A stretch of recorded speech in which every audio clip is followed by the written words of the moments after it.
1,500 ft gained in 6.5 years. A portion of Hawaii's famed Kilauea volcano is more than 1,000 feet, yes 1,000 feet higher than it was a mere 6.5 years ago.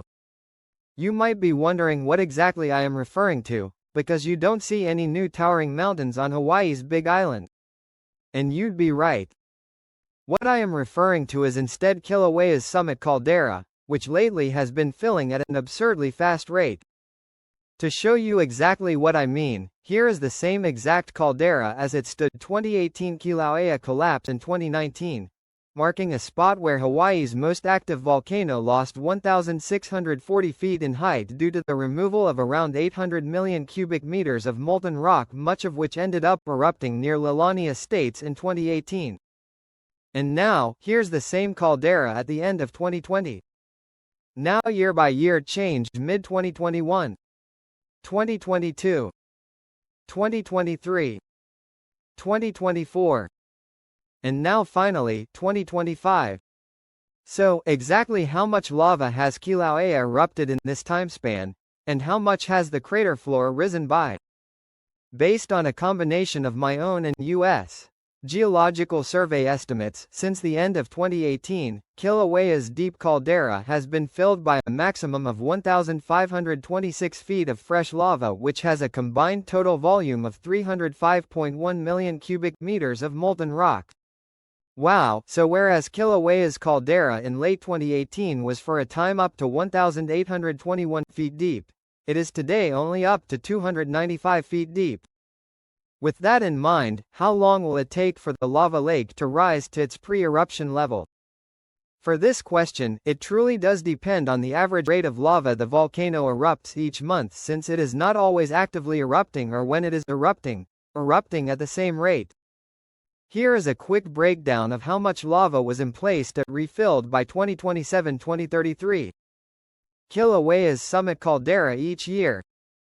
For example, if we assume that Kilauea is going to continue erupting at the exact same rate that it has this month, May 2025, then lava will completely refill its youngest caldera and spill onto the wider caldera floor on May 13, 2027.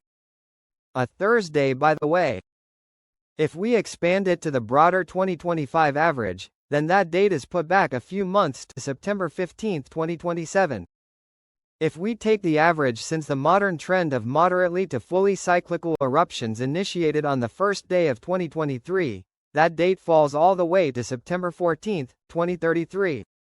And, if we take the entire duration since Kilauea's first post-2018 caldera collapse eruption, we get February 11, 2033. Since the two longest-term averages suggest a 2033 date, that is probably about when the deepest part of Kilauea's 2018 caldera for all intents and purposes will essentially cease to exist. What I mean is the caldera will still exist, but it won't be obvious, having been almost entirely if not entirely filled with lava in the prior years.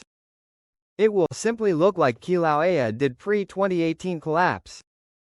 Now, I do want to note that the depth figures I just stated truly are educated guesses, but with a decent amount of supporting math involved.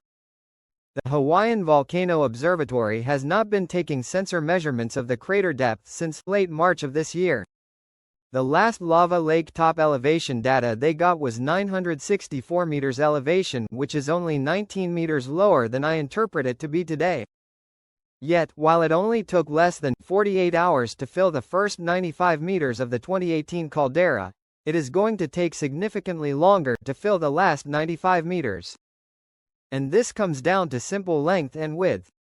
The deepest 95 meters of refilling caldera, the original 2018 caldera, were 312 feet or less wide. Yet, at the present, when lava erupts at Kilauea, it spreads out to a much larger area spanning 7,907 feet wide. While the caldera isn't a circle, if it was, that would mean that it takes 642.27 times more lava to add 1 foot of new elevation than it did for adding 1 foot new elevation to the crater bottom when the lava had only filled it to 95 meters or 312 feet deep. This is why only 36.3% of the lava necessary to reach the top has erupted since the 2018 collapse, despite it looking deceptively close. Other caldera collapses. The process of a caldera forming due to a large volume flank eruption and then refilling of said area has occurred numerous times throughout the long history of the Kilauea Shield volcano, most recently in 200 BCE, 1500, and of course 2018. This is just a friendly reminder of how dynamic the Kilauea volcano still is. As a final note, I would like to thank my new YouTube channel member Holly Bird for supporting my work.